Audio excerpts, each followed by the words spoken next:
Hard Times by Charles Dickens, Book the First, Sowing, Chapter 15, Father and Daughter. Although Mr. Gradgrind did not take after Bluebeard, his room was quite a blue chamber in its abundance of blue books. Whatever they could prove, which is usually anything you like, they proved there in an army of constantly strengthening by the arrival of new recruits. In that charmed apartment, the most complicated social questions were cast up, got into exact totals, and finally settled, if those concerned could only have been brought to know it. As if an astronomical observatory should be made without any windows, and the astronomer within should arrange the starry universe solely by pen, ink, and paper, so Mr. Gradgrind, in his observatory, and there are many like it, had no need to cast an eye upon the teeming myriads of human beings around him, but could settle all their destinies on a slate, and wipe out all their tears with one dirty little bit of sponge. To this observatory, then, a stern room with a deadly statistical clock in it, which measured every second with a beat like a rap upon a coffin lid, Louisa repaired on the appointed morning. A window looked towards Coketown, and when she sat down near her father's table, she saw the high chimneys and the long tracts of smoke looming in the heavy distance gloomily. "My dear Louisa," said her father, "I prepared you last night to give me your serious attention in the conversation we are now going to have together. You have been so well trained, and you do, I am happy to say, so much justice to the education you have received, that I have perfect confidence in your good sense. You are not impulsive, you are not romantic. You are accustomed to view everything from the strong, dispassionate ground of reason and calculation. From that ground alone I know you will view and consider what I am going to communicate." He waited, as if he would have been glad that she said something, but she said never a word. "Louisa, my dear, you are the subject of a proposal of marriage that has been made to me." Again he waited, and again she answered not one word. This so far surprised him as to induce him gently to repeat, "A proposal of marriage, my dear," to which she returned without any visible emotion whatever. "I hear you, father. I am attending, I assure you." "Well," said Mr. Gradgrind, breaking into a smile after being for the moment at a loss, "you are even more dispassionate than I expected, Louisa. Well, perhaps you are not unprepared for the announcement I have in charge to make." "I cannot say that, father, until I hear it. Prepared or unprepared, I wish to hear it from you. I wish to hear you state it to me, father." Strange to relate, Mr. Gradgrind was not so collected at this moment as his daughter was. He took a paper knife in his hand, turned it over, laid it down, took it up again, and even then had to look along the blade of it, considering how to go on. "What you say, my dear Louisa, is perfectly reasonable. I have undertaken, then, to let you know that, in short, that Mr. Bounderby has informed me that he has long watched your progress with particular interest and pleasure, and has long hoped that the time might ultimately arrive that he should offer you his hand in marriage. That time, to which he has so long and certainly with great constancy looked forward, is now come. Mr. Bounderby has made his proposal of marriage to me, and has entreated me to make it known to you, and to express his hope that you will take it into your favourable consideration." Silence between them, the deadly statistical clock very hollow, the distant smoke very black and heavy. "Father," said Louisa, "do you think I love Mr. Bounderby?" Mr. Gradgrind was extremely discomfited by this unexpected question. "Well, my child," he returned, "I really cannot take it upon myself to say." "Father," pursued Louisa in exactly the same voice as before, "do you ask me to love Mr. Bounderby?" "My dear Louisa, no, I ask nothing." "Father," she still pursued, "does Mr. Bounderby ask me to love him?" "Really, my dear," said Mr. Gradgrind, "it is difficult to answer your question." "Difficult to answer it? Yes or no, father?" "Certainly, my dear, because," here was something to demonstrate, and it set him up again, "because the reply depends so materially, Louisa, on the sense in which we use the expression. Now, Mr. Bounderby does not do you the injustice, and does not do himself the injustice of pretending to anything fanciful, fantastic, or I am using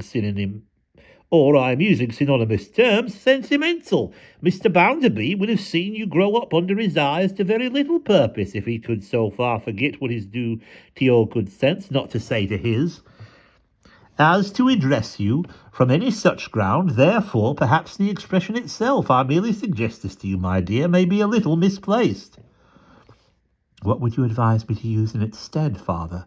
Why, my dear Louisa, said Mr. Gradgrind, completely recovered by this time, I would advise you, since you ask me, to consider this question, as you have been accustomed to consider every other question, simply as one of tangible fact.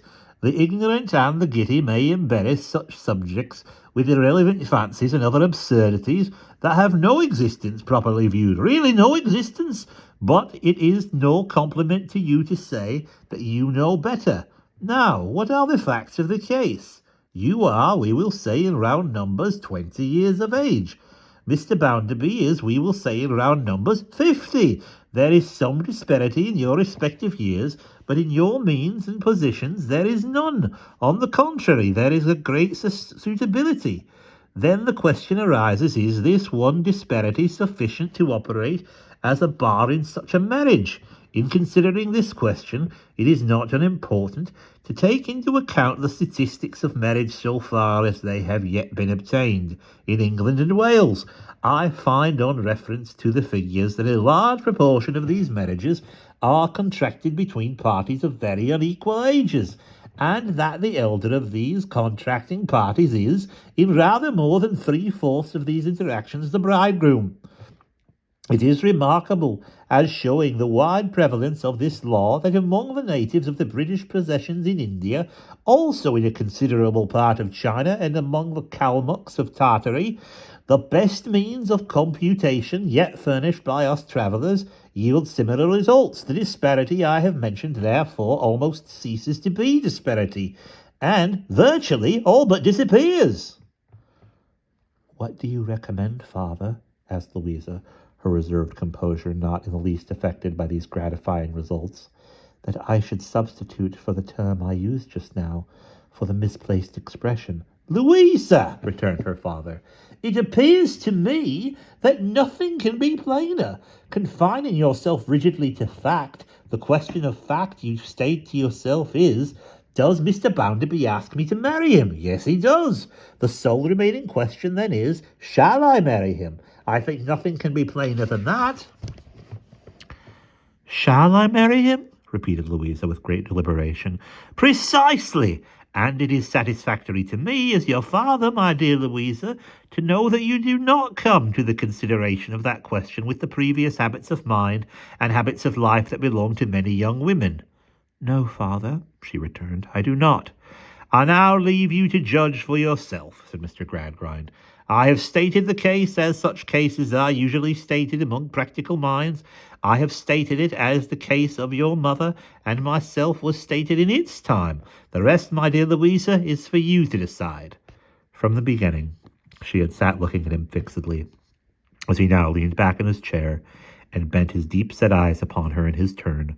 Perhaps he might have seen one wavering moment in her when she was impelled to throw herself upon his breast and give him the pent-up confidences of her heart, but to see it he must have overleaped at a bound the artificial barriers he had for many years been erecting between himself and those subtle essences of humanity which will elude the utmost cunning of algebra until the last trumpet ever to be sounded shall blow, even algebra to wreck. The barriers were too many and too high for such a leap. With his unbending, utilitarian matter-of-fact, he hardened her again, and the moment shot away into the plumbless depths of the past, to mingle with all the lost opportunities that are drowned there. Removing her eyes from him, she sat so long looking silently towards the town that he said at length, Are you consulting the chimneys of the Coketown works, Louisa? There seems to be nothing but languid and monotonous smoke. Yet when the night comes, fire bursts out, father. she answered, turning quickly. Of course I know that, Louisa. I do not see the application of the remark. To do him justice, he did not at all. She passed it away with a slight motion of her hand, and concentrating her attention upon him, said, Father, I have often thought that life is very short. This was so distinctly one of his subjects that he interposed. It is short, no doubt, my dear. Still, the average duration of human life is proved to have increased of late years. The calculations of various life assurance and annuity offices, among other figures which cannot go wrong, have established the fact. I speak of my own life, Father. Oh, indeed, still, said Mr. Gradgrind, I need not point out to you, Louisa, that it is governed by the laws which govern lives in the aggregate. While it lasts, I would wish to do the little I can, and the little I am fit for. What does it matter? Mr. Gradgrind seemed rather at a loss to understand the last 4 words, replying, How matter? What matter, my dear? Mr. Bounderby, she went on in a steady, straight way without regarding this, asks me to marry him. The question I have to ask myself is, shall I marry him? That is so, Father, is it not? You have told me so, Father, have you not? Certainly, my dear. Let it be so, since Mr. Bounderby likes to take me thus, I am satisfied to accept his proposal. Tell him, Father, as soon as you please, that this is my answer. Repeat it word for word if you can, because I should wish him to know what I said. It is quite right, my dear, retorted her father approvingly. No, to be exact, I will observe your very proper respect. Have you any wish in reference to the period of your marriage, my child? None, Father. What does it matter? Mr. Gradgrind had drawn his chair a little nearer to her and taken her hand. But her repetition of these words seemed to strike with some little discord on his ear. He paused to look at her, and still holding her hand, said, Louisa, I've not considered it essential to ask you one question, because the possibility implied in it appeared to me to be too remote, but perhaps I ought to do so. You have never entertained in secret or any other proposal? Father, she returned almost scornfully, what other proposal can have been made to me? Whom have I seen? Where have I been? What are my heart's experiences? My dear Louisa, returned Mr. Gradgrind, reassured and satisfied, you correct me justly. I merely wished to discharge my duty. What do I know, Father, said Louisa in her quiet manner, of tastes and fancies and aspirations and affectations, of all that part of my nature in which such light things have been nourished? What escape have I from problems that could be demonstrated and realities that could be grasped? As she said it, she unconsciously closed her hand as if upon a solid object and slowly opened it as though she were releasing dust or ash. My dear, assented her eminently practical parent, quite true, quite true. Why, Father, she pursued, what strange question you to ask me. The baby preference that even I have heard of as common among children has never had its innocent resting place in my breast. You have been so careful of me that I never had a child's heart. You have trained me so well that I never dreamed a child's dream. You have dealt so wisely with me, Father, from my cradle to this hour, that I never had a child's belief or a child's fear. Mr. Gradgrind was quite moved by his success and by this testimony to it. My dear Louisa, he said, you abundantly repay my care. Kiss me, my dear girl. So his daughter kissed him. Detaining her in his embrace, he said, I may assure you now, my favourite child, that I am made happy by the sound decision at which you have arrived. Mr. Bounderby is a very remarkable man, and what little display can be said to exist between you, if any, is more than counterbalanced by the tone your mind has acquired. It has always been my object so to educate you, as that you might, while still in your early youth, be, if I may so express myself, almost any age. Kiss me once more, Louisa. Now let us go and find your mother. Accordingly, they went down to the drawing-room, where the esteemed lady, with no nonsense about her, was recumbent as usual, while Sissy worked beside her. She gave some feeble signs of returning animation when they entered, and presently the faint transparency was presented in a sitting attitude. "Mrs. Gradgrind," said her husband, who had waited for the achievement of this feat with some impatience, "allow me to present to you Mrs. Bounderby." "Oh," said Mrs. Gradgrind, "so you have settled it.